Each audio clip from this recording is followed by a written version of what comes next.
Hello everyone! This video's theme, I think, is a very important message, and it might be a common theme on this channel. One thing I want to do throughout this channel is tie my videos in with scripture. Sometimes there might be multiple verses, sometimes there might only be one. Since I want this video to be short, I'll only use one passage, but just know that a plethora of verses could be used.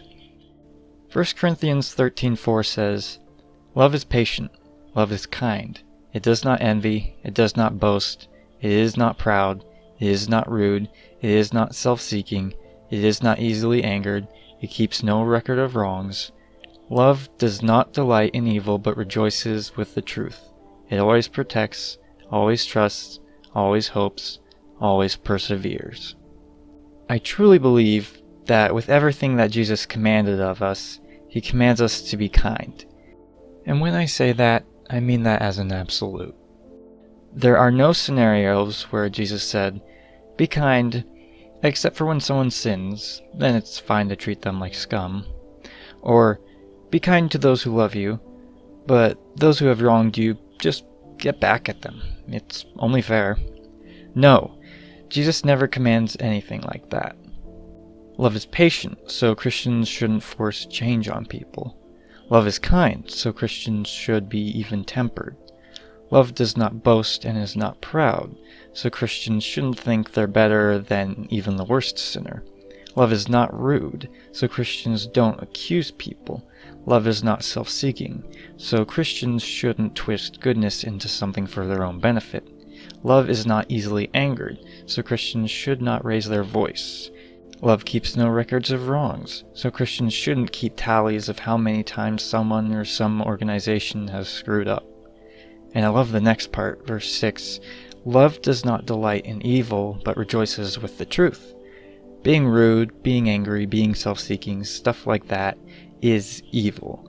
So when you are rude, you're actually delighting in evil. You wouldn't guess it because in your mind you are fighting against evil, but you are actually participating in it. That's why you need to rejoice in the truth. You need to focus on what is good, because there is good, but no one can see it if you're focusing on the bad. And love always protects goodness. It doesn't protect your reputation, it protects goodness. And we also need to trust in God. It's not always easy, and we know from history that injustice can make a big dent in life, but love will always win. So trust God, and we need to be hopeful that things can be better. And the thing about hope is that hope isn't looking at the bright side, it's believing that there can be good, even if you can't see it. We just need to persevere through with love in our hearts. I think that over time I'm realizing what God has called me to do, but more of in the sense of what I think all Christians are called to do. After reading scripture and living in the Christian community, I have felt the need to, how should I put it? An extremely huge part of Jesus' ministry was convicting the Pharisees and fellow Jews. And I'm not Jesus, obviously, so I will always try to include myself with my fellow Christians, but I still feel like I should bring conviction to some of you guys. Obviously, we're all in different stages of our walks with Christ, but we all have something to learn and stuff to work on, myself included.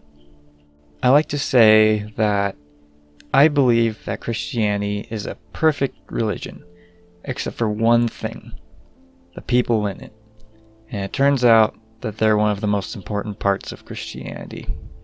And should we be expected to be perfect? No, because we can't be perfect. But here's the thing. We are being watched by literally everyone. And I can bet that one of the main things that pushes people away from Christianity is Christians.